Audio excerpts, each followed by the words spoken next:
आदेश है कि जो कोई भूखा भिखारी आएगा सबको भोजन मिलेगा। अब आप लोग आकर के यहाँ पर लड़ाई कर रहे हैं।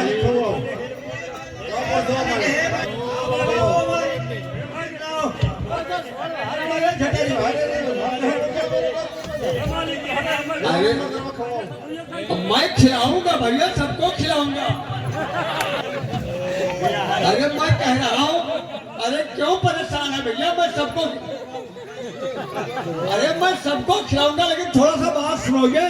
बात सुनने नहीं तो खाना ना पीना, बात सुन। बात सुनने। अरे भैया ये वही भोजन तैयार होने में देरी है।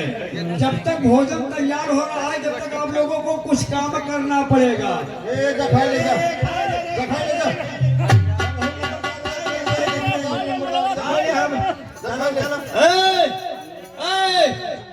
इधर आओ, खवा दो मालिक, खवा दो, इधर आओ, खवा दो। सब काम करे।